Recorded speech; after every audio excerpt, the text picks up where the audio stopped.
북한 주민의 생활에 대해서 논의를 하도록 하겠습니다.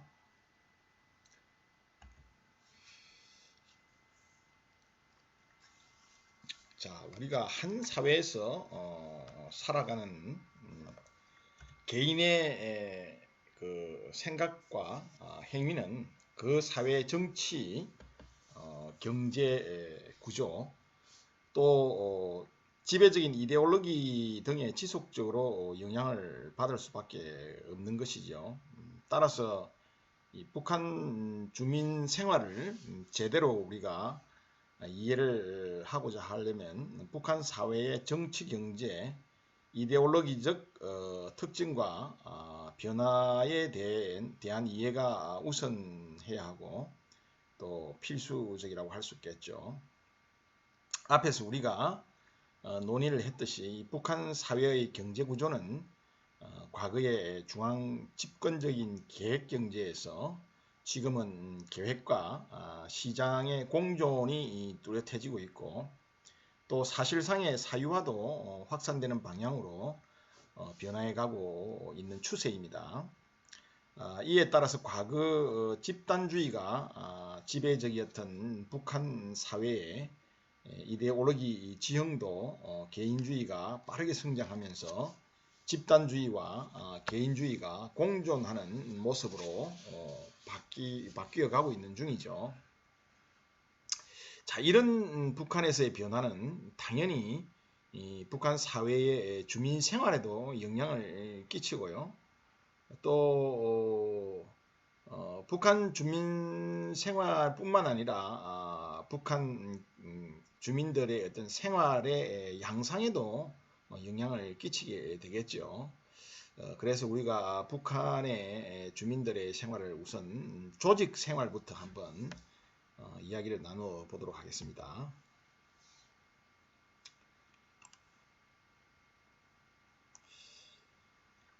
자, 다른 사회의 주민 생활과 비교할 때 북한 주민의 생활의 가장 두드러진 특징은 생애 과정에 걸쳐서 조직 생활이 일상화되어 있다는 점이에요. 경제난과 또 시장화가 진전이 되고 또 개인주의가 확산됨으로써 조직 생활 참여도가 과거와 같지는 않습니다. 그래도 북한 당국은 통치의 안정과 그리고 집단주의의 유지, 경제적 동원 등을 위해서 여전히 조직 생활을 강조하고 있죠. 북한의 어린이들은 부모가 직장에 다닐 경우 타가소에서 생애 첫 집단 생활을 하게 됩니다. 정규 교육 과정에 이제 들어가게 되면 공식 조직에 의무적으로 가입을 해야 합니다. 북한 주민의 공식 조직 생활은 소학교 2학년, 즉 7세가 되면 소년단 입단으로부터 시작이 됩니다. 이 소년단의 입단식은 김정일 생일, 즉 2월 16일이죠. 그리고 김일성의 생일 태양절 4월 15일이죠.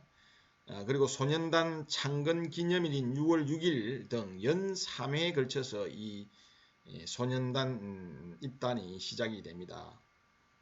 소년단원의 징표는 빨간 넥타이와 소년단 휘장이죠. 우리가 TV에서 이런 장면을 자주 목격할 수가 있죠. 소년단 생활은 13살이 될 때까지 이어지고요. 14살이 되면 김일성, 김정일주의 청년동맹에 가입하게 됩니다. 이 청년동맹 가입은 소년단 입단 과정과 유사하지만 더 복잡하고 까다로운 절차를 거칩니다. 청년동맹에 가입할 때도 소년단에 입단할 때와 마찬가지로 먼저 학급의 추천을 받아 학교 단위인 초급단체의 심의를 거치지만 추가적으로 시청년동맹 학생부의 심의를 거쳐야 합니다.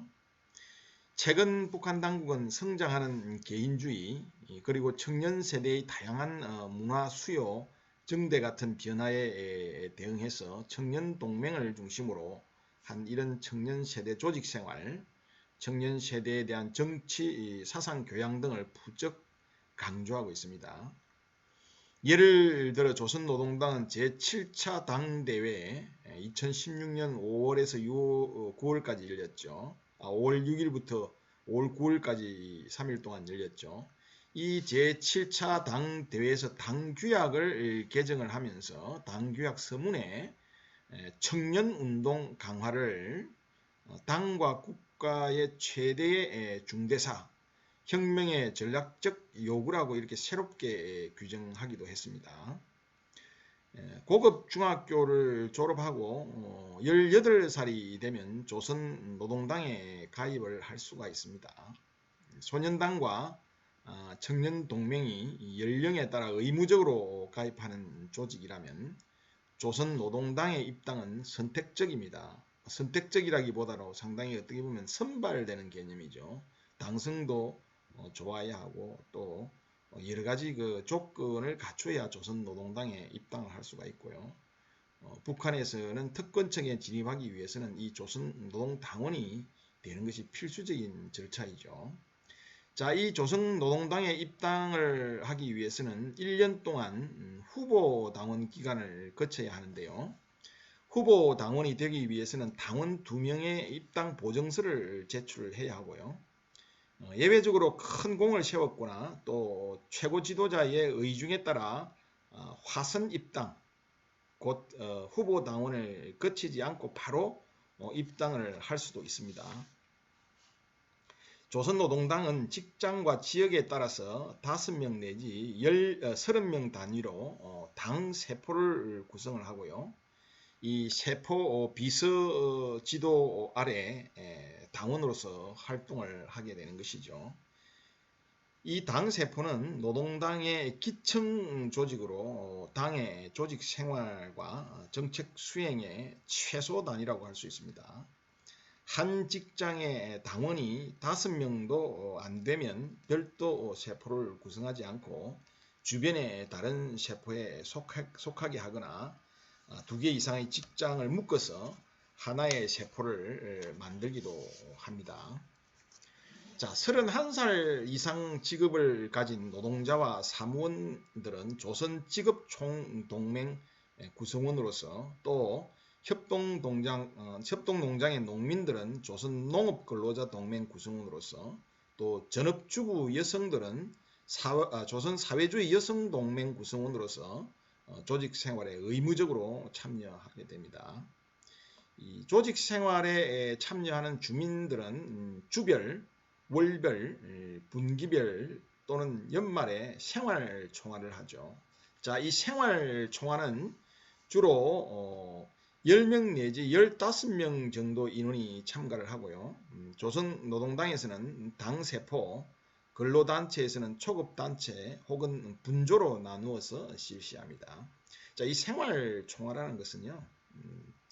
그동안에 자기의 생활을 반성해보고 또 자아 비판을 하고 당에 대한 충성을 맹세하고 또 자기뿐만 아니고 자기의 인접 동료들의 어떤 자아 비판을 요구하기도 하고요.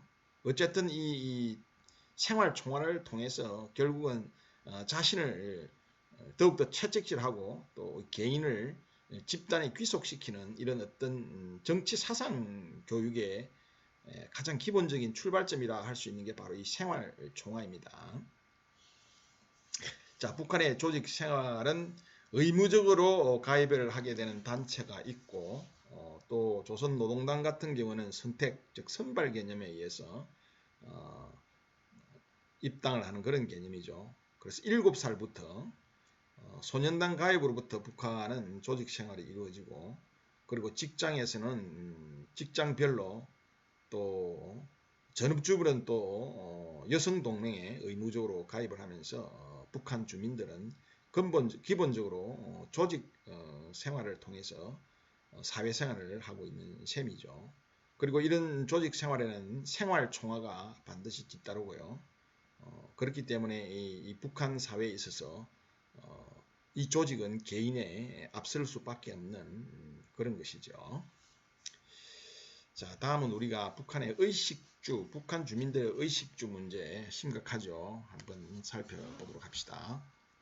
자, 경제난 이전의 북한 주민의 일반적인 모습은 비록 그 필요를 충족시킬 정도로 충분한 양은 아니었지만 그래도 의류를 비롯한 각종 생활 필수품들은 국영상점에서 공급을 받거나 또 구매를 하고 식량은 국가로부터 배급을 받았죠. 그리고 국가가 지어서 배정한 주택에 사는 것이 경제난 이전의 북한의 사회상이었어요. 그러나 심각한 경제난을 거친 2000년대 이후에 북한 주민의 생활 모습은 크게 달라졌습니다. 의식주를 이제 국가에 의존하기보다는 시장에서 개인 스스로 해결하는 모습이 나타나고 있는 것입니다. 국가도 주민에게 자력 경쟁을 강조하고 있죠. 자, 이러한 변화를 우리가 한번 세부적으로 보면요. 첫 번째, 지금도 국영상점에서 의류와 생필품을 공급받거나 구매할 수는 있지만 그 양이 충분하지가 않고요. 질도 떨어지기 때문에 대다수 북한 주민들은 시장을 이용을 합니다. 2011년 이후에 북한 사회를 탈출했던 북한 이탈 주민 중에 90% 이상은 북한에 살았을 때 주로 옷을 시장에서 구매했다고 증언을 하고 있습니다. 두 번째의 변화는 의식주에 관련된 변화는 북한 주민들 중에서 식량 배급에 많이 의존했던 이들은 도시에 사는 노동자들입니다. 주로. 자, 오늘날 이 도시 노동자들은 식량 배급을 기다리기보다는 스스로 경작을 하거나 시장에서 구매해서 부족한 식량을 해결을 하고 있지요. 자, 식량 배급제가 무너지자 이 노동자들은 도시 인근에 조그만 도지, 즉 소토지죠. 이 소토지를 일구어서 직접 식량을 생산하고 또 자가 소비를 한 이후에 남은 식량은 시장에서 판매를 하기도 합니다. 이 텃밭, 즉 소토지 경작은 아직 북한 사회에서 불법이지만 이제는 협동농장 농민들이 이 시장에서 파는 식량과 더불어서 주민 식량 문제를 해결하는 필수적인 요소가 된 상황이죠. 자, 이러한 식량 자급 노력 결과 주민의 식량 사정도 급격한 악화 징후 없이 점차 개선되어 가고 있는 추세입니다. 자, 의식주 생활과 관련해서 세 번째 변화는 국가가 지어서 배정해 준 주택에서 사용료를 내고 임대 형식으로 사는 게 과거 북한 주민의 일반적인 주거 생활이었습니다. 그러나 경제난 이후에 한편으로는 시장화가 진전이 되고 또 다른 한편으로는 국가가 주택을 제대로 공급하지 못하게 되면서 주거 생활이 많이 바뀌고 있습니다. 북한 사회에서 금지된 이 개인 간 주택 매매가 사실상 이루어지고 있는데요. 예를 들어서 장사 미천이 필요하거나 장사에 실패한 사람들, 식량 확보가 절실한 사람들은 국가 소유의 주택을 비합법적으로 매매를 합니다. 반대로 시장에서 돈을 번 이 주민들은 좀 더 생활 여건이 좋은 집으로 옮기기 위해서 비합법적인 주택 거래에 나서고 있는 것이죠. 이러한 비합법적 주택 매매는 살림집 이용 허가증, 약칭 입사증이라고 그럽니다. 이 입사증, 살림집 이용 허가증 발급 권한을 가진 이 부서의 간부들 그리고 전문 부동산 중개인 등을 통해서 이루어지고 있는데요. 또한 이 국가기관이 돈주들이나 개인 건설 사업자 등과 연합을 해서 주택을 신축한 뒤에 결혼으로 자식을 분가시켜야 하는 경우처럼 주택이 필요한 이들에게 판매하는 경우도 있습니다. 북한 이탈 주민들은 이러한 주택 매매가 2000년대 중반 이후부터 활성화되었다고 증언을 하고 있어요. 자, 이 시기는 2000년대 중반 이후를 말하는 것이죠. 이 시기에는 종합시장이 설치되면서 시장이 본격적으로 성장하던 때와 일치합니다. 북한에 살 때 살림집을 개인적으로 구매했다는 응답률이 약 50% 정도에 이를 정도로 이제 북한 주민에게 주택 마련은 국가의 몫이 아니라 어떻게 해든 개인이 해결해야 되는 그런 커다란 숙제로 등장을 해버린 것이죠. 자, 이 한편으로 2008년 북한 인구 센서스 자료를 보면 당시 북한 사회에서 한 세대원은 4인이 가장 많았고요. 가장 많은 주민이 거주하는 주택 형태는 일동 다세대 연립주택이었습니다. 그런데 유엔 인구기금과 북한 중앙통계국이 공동으로 2015년에 발간한 북한의 사회경제 인구통계 보건조사에 따르면 이 단독주택이 32.8%, 연립주택이 41.7%, 아파트가 20.5%로 2008년도에 비해 단독주택과 연립주택 비중은 줄어들었고 아파트의 비중은 늘어났습니다. 북한 사회에서도 점차 아파트 주거가 확대되어 가고 있는 셈이라고 할 수 있죠. 자, 다음은 북한의 여가 생활과 명절에 대해서 한번 알아볼까요?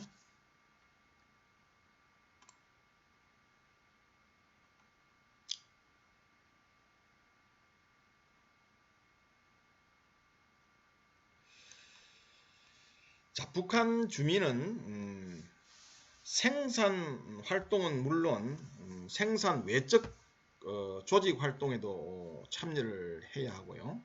또 경제난 이후에는 정규 일과 후에도 개인 장사 등 부업으로 바쁘기 때문에 하루 일과에서 여가를 찾기가 쉽지가 않습니다. 더욱이 이 열악한 전기 사정으로 인해서 여가를 즐길 수 있는 시간은 더욱 제한적일 수밖에 없죠. 자, 북한 주민들이 여가에 비교적 자주 하는 활동은 영화 감상과 또 공연 감상, TV 시청 등인데요. 이 영화 감상이라든지 공연 감상은 북한 주민이 전통적으로 즐겨온 여가 활동으로 이 공장이나 기업소, 협동농장 등 직장 단위 단체 관람을 주로 하죠. 전기 사정이 열악하다 보니까 최근에는 태양열 전지판 또 축전지 등을 통한 TV 시청이 많아졌다고 합니다.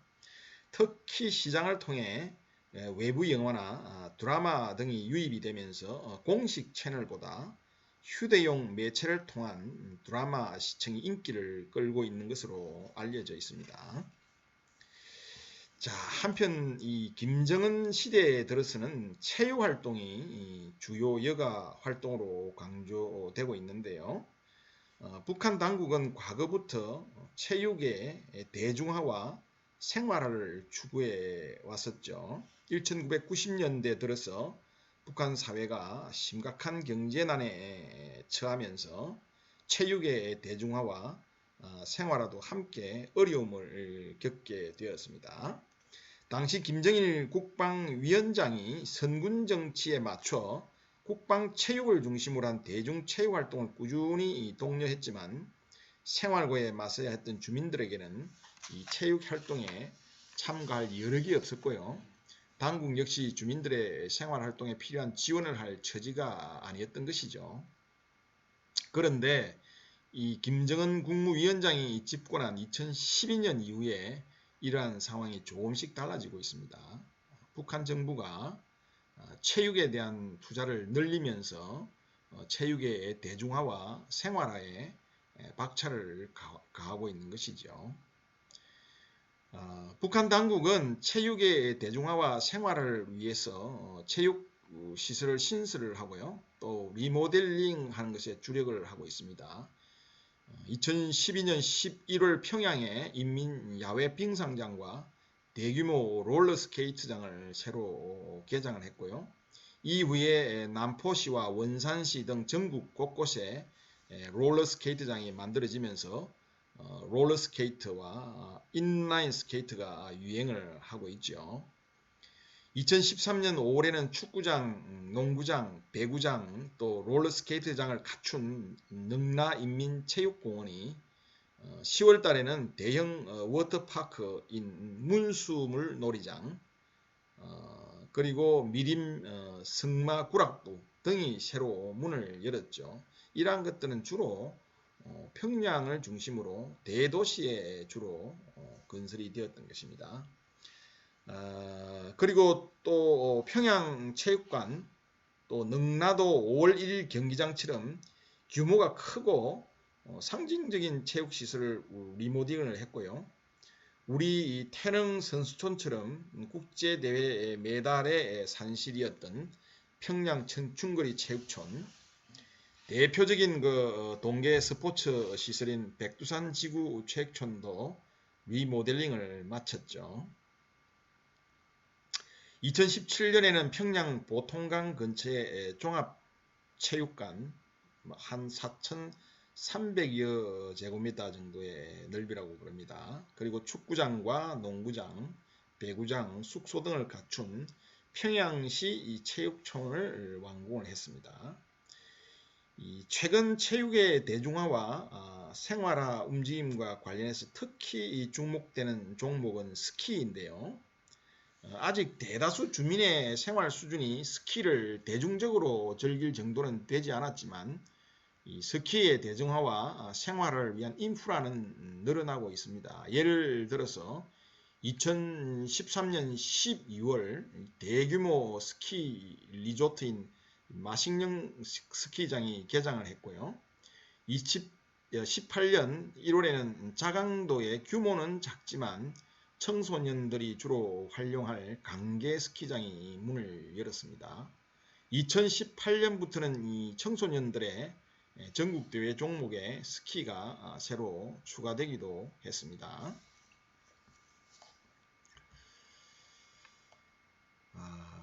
한편 북한 사회에서는 남한 주민의 주요 여가 활동 중에 하나인 이 여행은 활성화되지 않았습니다. 이동을 허가하는 이런 증명서가 필수적으로 필요하고요. 또 교통사정도 아직은 열악하기 때문이죠. 이동을 허가하는 이 증명서에는 출장증명서와 여행증명서가 있습니다. 출장증명서는 공적인 용무를 위해 다른 곳으로 이동하는 경우에 발급이 되고요. 여행증명서는 관원상제 등의 경우에 발급이 가능합니다. 그런데 경제난 이후에는 이 장사를 목적으로 뇌물을 주고 또 여행증명서를 발급받는 현상이 보편화되고 있는 것입니다. 그리고 또 이 여행증명서를 발급받아서 주요 도시에 숙박을 하면서 최신 정보를 취득해서 부를 축적하려는 이런 주민들도 증가하고 있다고 합니다. 국가가 지정하는 공식 명절도 북한 주민이 바쁜 일상생활 중에서 모처럼 여가를 즐길 좋은 기회이죠. 북한 사회의 명절은 사회주의적 또 국제적 성격의 명절과 전통 민속 명절 등으로 나눌 수 있습니다. 북한 당국이 기념하는 대표적인 명절은 김일성 생일인 4월 15일 태양절이죠. 그리고 김정일 생일인 2월 16일, 조선인민군 창건일인 2월 8일, 광복절인 8월 15일, 정권 수립일인 991인 9월 9일, 조선노동당 창건일인 쌍십절 10월 10일, 헌법제정일인 12월 17일 등이 북한 당국이 지정하는 큰 명절들이죠. 북한 당국은 4월 15일 태양절과 2월 16일 김정일의 생일을 민족 최대의 경사스러운 명절로 기념을 하고 있죠. 그리고 세계 노동자의 날인 이 5월 1일 또 국제 여성의 날인 3월 8일 등도 기념을 하고 있습니다. 북한 당국은 설과 한가위 같은 민속 명절들도 기념을 하고 있는데요. 과거 북한 당국은 민속 명절이 봉건의 잔재라고 해서 양력설만 인정을 했었습니다. 그러다가 1972년 추석을 맞이해 선묘를 허용하는 등 민속 명절을 부분적으로 부활하기 시작을 했고 88년 추석 명절을 허용한 데 이어서 89년에는 음력설과 한식을 부활시켜서 하루를 쉬도록 했습니다. 2003년에는 김정일 국방위원장이 양력설 대신 음력설을 쉬고 정월 대보름도 하루 휴식을 하고 단오와 추석을 예전 명칭인 수리날과 한가위로 부를 것을 지시한 바도 있습니다. 단 민속 명절은 제도화된 휴일이라기보다는 당국의 지정에 따라 쉬게 됩니다. 곧 이 민속 명절에 쉬기 위해서는 북한 내각에서 그해 민속 명절을 휴무일로 지정하는 공식 발표 절차가 필요한 것이죠. 자, 민속 명절의 대표적인 활동은 전통 민속 놀이를 기반으로 한 민족 체육입니다. 북한 당국이 주민들에게 권장하는 대표적인 민족 체육 종목은 씨름, 거내, 널뛰기, 태권도, 줄다리기, 북한 용어로는 밧줄 당기기죠. 이 밧줄 당기기 등이고요. 전국 민족 체육 경기 대회에서 각 종목별 또 개인전, 단체전, 도별, 대항전 등도 이루어지고 있죠. 자, 다음 북한 주민들의 보건복지 상황에 대해서 한번 논의를 해보도록 합시다. 자, 북한 사회의 보건생활의 제도적 특징은 무상치료제도와 예방의학제도라고 할 수 있습니다. 이 북한 헌법은 공민은 무상으로 치료를 받을 권리를 가진다라고 제72조에 규정이 되어 있고요. 자, 이에 따라서 북한 인민보건법은 모든 약의 무료 제공과 진단, 실험검사, 치료, 수술, 왕진, 입원, 식사 등 환자 치료를 위한 모든 봉사 무료와 그리고 근로자의 무료 요양을 약속을 하고 있습니다. 이것은 인민보건법 제10조에 규정이 되어 있고요.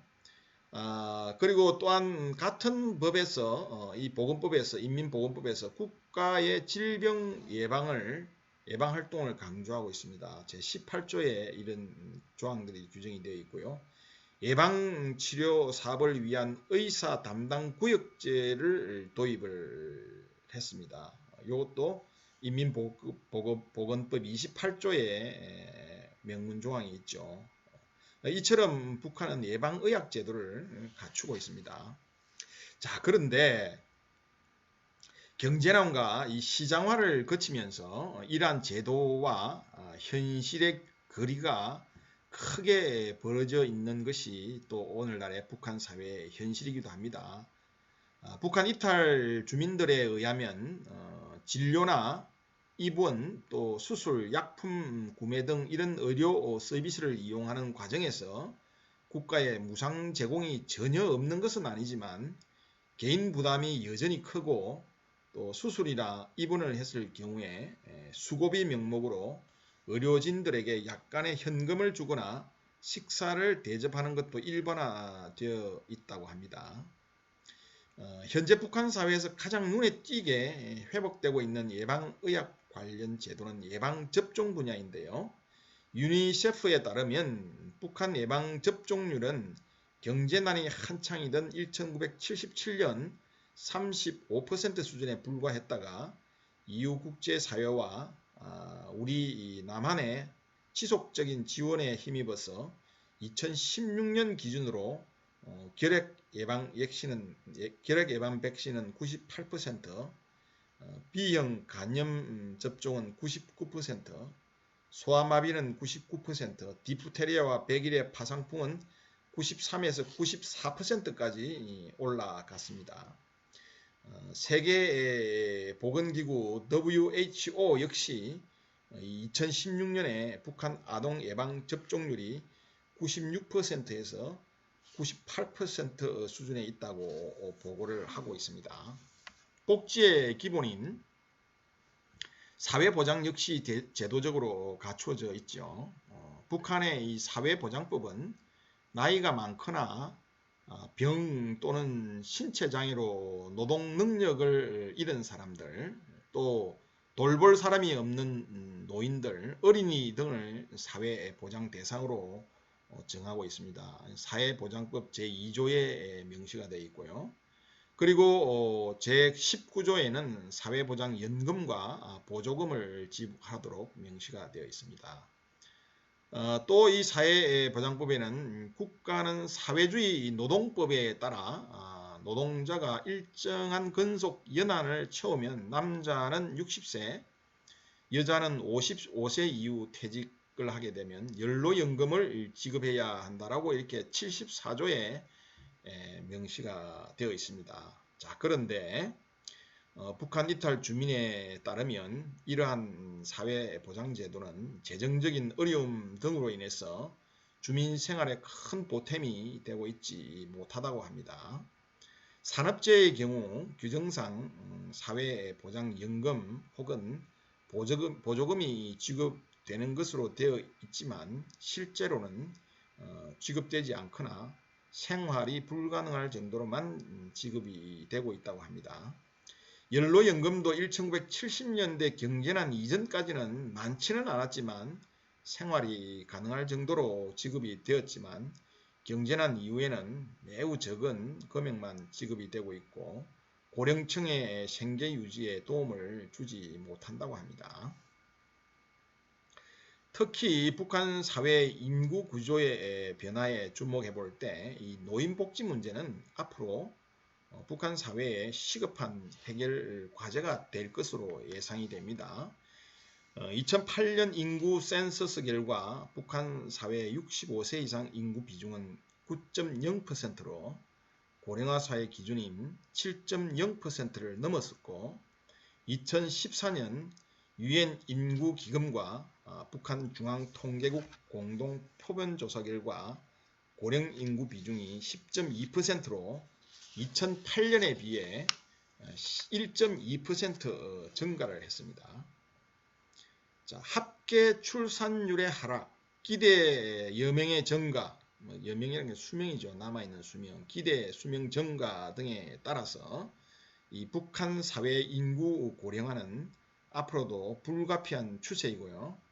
중위 출산율을 가정했을 때 북한 사회는 2034년에 고령화 사회로 진입할 것으로 예상이 됩니다. 참고로 이 고령화 사회의 정의는 65세 이상의 인구 비중이 14% 이상일 때를 우리가 고령화 사회라고 하죠. 자, 이와 더불어서 경제난 이후에 이 노인 돌봄에 대한 가족의 책임, 그리고 지역 공동체의 상호 부조 등도 매우 약화되고 있고요. 새롭게 형성된 시장 경제에도 참여하기 어려워지면서 이 북한의 노인들은 노후 생활을 꾸려나가는데 커다란 어려움을 겪고 있습니다. 따라서 만약 현재와 같은 인구 추세, 경제 사정 등이 지속이 된다면 북한 노인의 삶은 갈수록 공공해질 그런 가능성이 높다고 할 수 있습니다. 지금까지 우리가 북한 주민의 생활에 대해서 논의를 해봤는데요. 북한 주민들의 조직 생활, 그리고 의식주를 어떻게 해결하고 있는지 문제와 보건복지 문제 등 주로 또 여가와 명절 등 이런 사회 문제들을 우리가 이야기를 나눴는데요. 다음 시간에는 우리가 이제 통일 문제를 집중적으로 한번 논의를 해 보도록 하겠습니다. 통일 문제 이전에 북한의 인권 문제를 먼저 이야기를 하고요. 그 다음에 통일 문제를 논의하도록 하겠습니다.